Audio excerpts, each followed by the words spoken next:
एक शाम प्राची टीवी पर सीरियल देख रही होती है, तभी उसकी सास वहाँ आती है।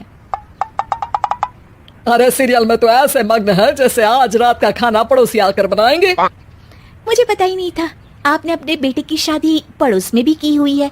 हैं? मतलब? मतलब इस घर में सारा काम बहू ही करती है, आप तो सिर्फ खर्राटे मारती हैं।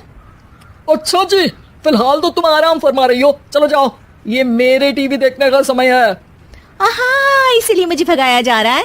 सॉरी, अब तो बिल्कुल नहीं जाऊंगी।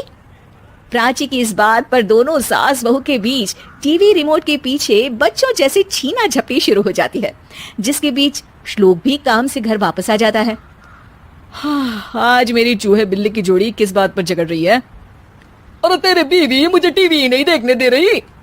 अरे तुम्हारी मम्मी मुझे खाना बनाने के लिए फोर्स कर रही है। अरे वाह, ऐसे बेतुके रीजन पर तो बच्चे भी झगड़ा नहीं करते।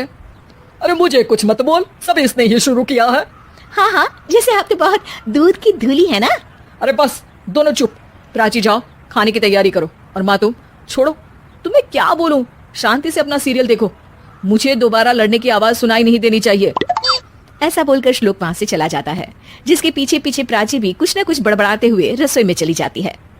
हाँ हाँ, सासू जी को तो कुछ बोलेंगे ही नहीं, बस मुझ पर ही हुक्म चलता है, खाना बनाओ, जैसे मैं इनके घर में खाना बनाने के लिए आई हूँ। इसी तरह शाम बीतती है और रात को श्लोक और प्राची की सास खाना खाकर सोने चले जाते हैं, लेकिन प्राची गुस्से में कुछ खाए बिना काम में ही लगी रहती है। इस घर में किसी को घंटा फिक्र नहीं पड़ता, मैं खाऊं या भूखी रहूं। प्राची कुछ देर के लिए रसोई से बाहर जाती है और जैसे ही वापस आती है तो वहां दूध का भरा ग्लास देखकर हैरान रह जाती है। फिक्र पूरी है, बस दिखाना नहीं है।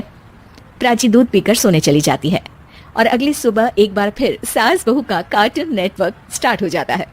ये तुमने ही किया है। अरे अजीब जबरदस्ती है, मैं बोल रही हूँ मैंने कुछ नहीं किया। दोनों ने मिलकर पूरे घर को पागल खाना बनाया हुआ है। यहाँ कोई नॉर्मल इंसान तो रह ही नहीं सकता, इसीलिए अब पड़ोसी क्या रिश्तेदार भी घर आने से कतराते हैं। और सुन बेटे, तू भी चंगा, तेरी माँ भी चंगी, तेरी बीवी भी चंगी, रिश्तेदार। हाँ जी, आपको नहीं पता क्या, गंगाधर ही शक्तिमान है, रिश्तेदार ही। हाँ हाँ, बस समझ गया। कभी जानवरों जैसे लड़ेंगी तो कभी जुगलबंदी करेंगी। भाई मैं आप दोनों के बीच में नहीं फंसना चाहता। सास बहू की इस मनमौजी जोड़ी से परेशान होकर श्लोक अपना सिर खुजलाता वहां से चला जाता है। चलो अब मैं भी कीर्तन में जा रही हूँ। इस पर जैसे ही सास कमरे में अपना पर्स लेने जाती है तो वहां नाश्ते की प्लेट रखी देख मुस्कुराने लगती है और नाश्ता करके घर से बाहर निकलते हुए कुछ पैसे टेबल पर रख जाती है, जिसके कुछ देर बाद सिलेंडर वाला घर आता है। ओ मोरी मैया, मैं सिलेंडर के बारे में तो बिल्कुल भूल ही गई थी। घर खर्च के सारे पैसे भी मम्मी के पास है और श्लोक से बोला तो उल्टा 4 बात सुनाएंगे। प्राची ये सोच ही रही होती है कि अचानक उसका चेहरा चमक उठता है और वो घर में आकर इधर उधर देखने लगती है। तभी उसकी नजर टेबल पर रखे पैसों पर पड़ती है, जिन्हें वो सिलेंडर वाले को दे देती है। ये सब श्लोक देख लेता है। अच्छा बेटे, इतना बड़ा घोटाला, सबके सामने मैं तेरी दुश्मन और पीठ पीछे तेरी मेरी यारी।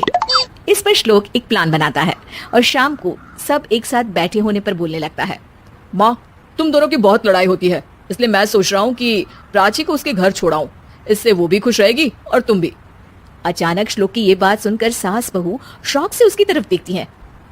अरे ऐसे कैसे घर छोड़ाओगे, मुझे कहीं नहीं जाना। अरे तुमने बोला नहीं पर मैंने सुन लिया, तुम्हें मम्मी के साथ रहना अच्छा नहीं लगता, मुझे पता है। अरे वो अरे, जब बहू खुद कुछ काम बोले तो वो तुझे सुनता नहीं, और अब जो इसने बोला ही नहीं वो तू समझ गया। जब उसे नहीं जाना तो फिर जबरदस्ती क्यों कर रहा है? अच्छा, फिर आपको मौसी के घर छोड़ाता हूँ। बस अब आप दोनों एक घर में एक छत के नीचे नहीं रह सकती। मैं इस टॉम एंड जेरी की जोड़ी को और नहीं झेल सकता। है? ऐसे कैसे नहीं रह सकते? तुम्हें इतनी दिक्कत है तो तुम्हारा बोरिया बिस्तर पैक कर देती हूँ, लेकिन मम्मी जी कहीं नहीं जाएंगी। बिल्कुल यही सुनना था मुझे। अगर दोनों में इतना ही प्यार है फिर हर वक्त ये लड़ाई का नाटक क्यों करती हो? देखा मैंने कैसे माँ किचन में दूध रखती है और तुम उनके लिए कमरे में नाश्ता रखती हो, और कैसे वो पहले ही तुम्हारी दिक्कत समझकर घर में पैसे रखकर बाहर जाती है। अरे भाई, इतना ड्रामा तो डेली सोप में भी नहीं होता जितना तुम दोनों ने इस घर में फैलाया हुआ है। तू हमें टॉम एंड जेरी बोलता है ना, तो याद कर वो दोनों भी एक दूसरे को बाहर वालों की बुरी नजर से बचाने के लिए हमेशा सबके सामने लड़ते थे, लेकिन अकेले में दिक्कत के समय मदद भी तो करते थे। बस हमारा रिश्ता भी कुछ ऐसा ही है।